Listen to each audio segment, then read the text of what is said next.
anos 1940, 1950, em Londres, um serial killer chamado John Red Christie atuou clandestinamente na surdina e matou várias mulheres, matou criança. Inclusive, ele foi um dos responsáveis por um inocente ser condenado à morte por enforcamento, tá? Na verdade, esta condenação errada de enforcamento, juntamente com duas outras nos anos 50, é que assim deram bastante força para o movimento anti-pena de morte na Grã-Bretanha, né? E aí, inclusive, isso culminou com a abolição, né? A extinção da pena de morte no reinado lá da Elizabeth II nos anos 60. O John Christie morava no número 10, em Rillington Place, que era em Notting Hill. Notting Hill não era esse lugar colorido e bem bonitinho, fofinho que a gente vê desde os anos 90 por causa de filme, não. No século XIX e até pós-guerra era um lugar meio barra pesada em Londres. A casa já não existe mais, né? Foi demolida nos anos 70. Na verdade, até o nome Rillington Place foi mudado nos anos 50, tá? Em 1971 ou 72, teve um filme muito importante e muito bom, né, que se chama 10, né, 10 Rillington Place, estrelado pelo Richard Attenborough, que está fazendo o papel do serial killer, e o Richard Attenborough que depois vira Sir, e diretor de vários documentários sobre a natureza, mas ele fazia papel tipo Papai Noel, ele era mais bonachão, e aí ele foi fazer um papel assim contra o tipo que ele sempre fazia e arrasou, né? Inclusive co-estrelado pelo John Hurt. Eu já vi esse filme há muito tempo. Pois bem,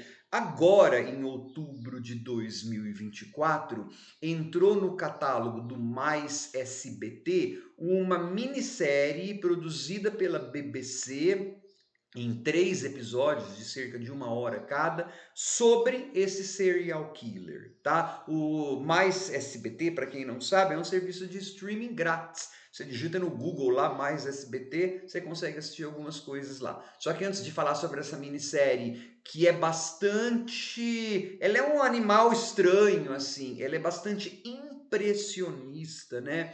Porque, e é cheia de elipses, cheias de espaços em branco, de cortes que você tem que colocar a sua própria interpretação e entendimento ali. Eu gostaria de convidá-los a se inscreverem no canal Robertando, curtir os vídeos, compartilhá-los, agradeço bastante.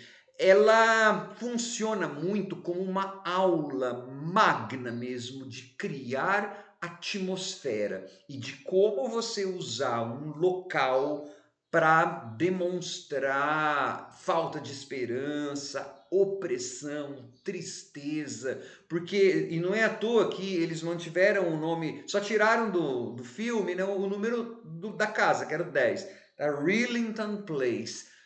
O show, né, centra-se muito naquele apartamento, naquela casa de 2 andares, que é tudo rangendo, numa Londres pós-guerra, em que não tem sol e que também é assolada, né, pelo racionamento de alimentos, pela chuva, todo mundo cabisbaixo, triste, a casa você imagina que é cheia de pó, e é claro, né, a gente sabe que naquela casa tem gente enterrada, naquele micro jardim, tem gente escondida, cadáver escondido embaixo do assoalho, é assim, e ela é impressionista pelo seguinte sentido: os 3 episódios eles são contados, né? E eu falei que ela é elíptica, tem uns espaços lá em branco, vamos dizer assim. Ela é contada, em cada episódio é um ponto de vista. Então, o primeiro episódio é o ponto de vista da esposa, depois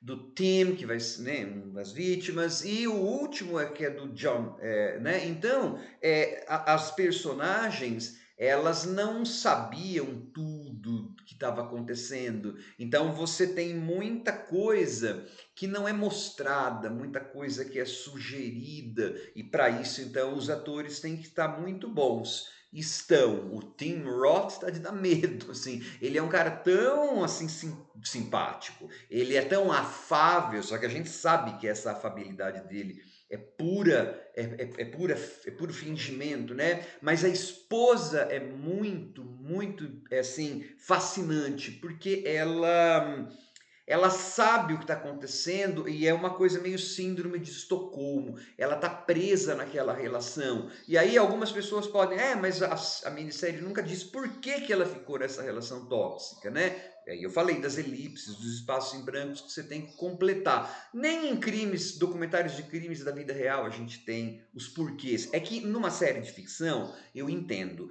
por ser ficção e por ser uma roteirização de alguma coisa, a gente acaba podendo explicar ações. Por que essa mulher ficou nesse relacionamento, né? Eu imagino que ela deva ter ficado porque ela era uma mulher dos anos 40. Ela era uma mulher que fora treinada para isso, né? Mas a minissérie, ela dá mais espaço para a gente criar teorias do que, né, ficar falando por que era assim. Fala algumas coisas do John. Quando é o terceiro episódio, que é o ponto de vista dele, aí a gente vê, inclusive, por isso que eu falei, ela é um animal estranho, essa minissérie. Aí a minissérie, embora ela seja bastante climática, e eu nem citei a música e a trilha sonora instrumental, né, incidental, perdão, que é eletrônica e fica por trás, sabe?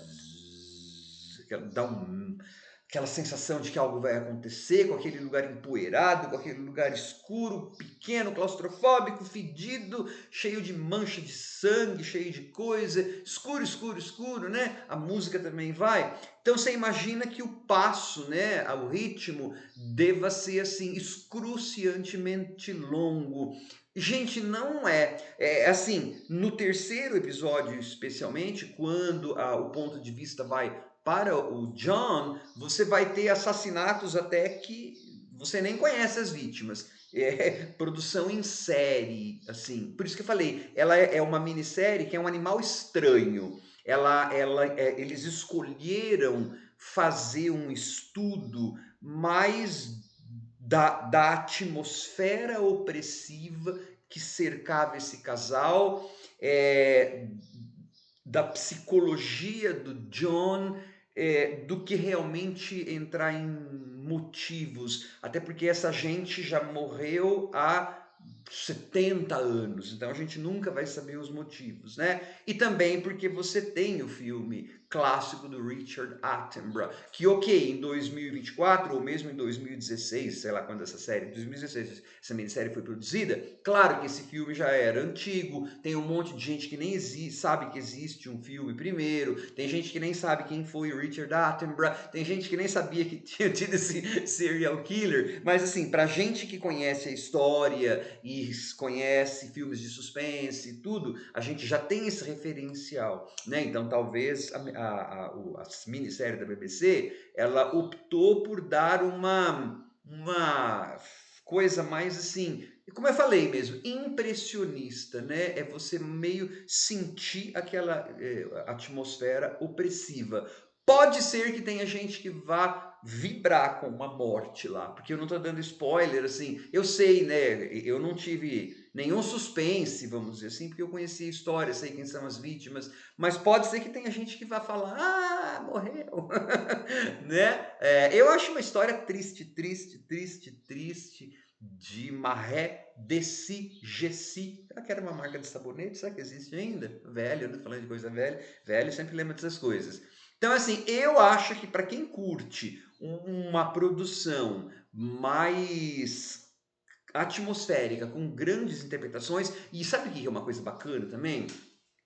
É que a interpretação, o casal é tão simbiótico, né? Existe uma simbiose doentia no casal, que inclusive na construção das personagens e no relacionamento e no jeito que os atores estão, o Tim Roth só consegue ser daquele jeito e a personagem também do John só consegue ser daquele jeito na minissérie por conta da esposa dele, da Ethel, do jeito que a personagem foi escrita e também do jeito que a atriz está interpretando. Então eu achei assim um jogo muito fascinante, talvez porque eu já conheci essa história, né? Eu achei um jogo muito fascinante de pontos de vista e de criação de climas que me levou para uma, não necessariamente nova abordagem da história, porque eu não gosto do John, né? Eu sou muito assíduo espectador de terror e tudo, mas eu gosto só na ficção, na vida real eu não gosto de ver gente ficar sendo assassinada não, viu gente? Mas assim, me abriu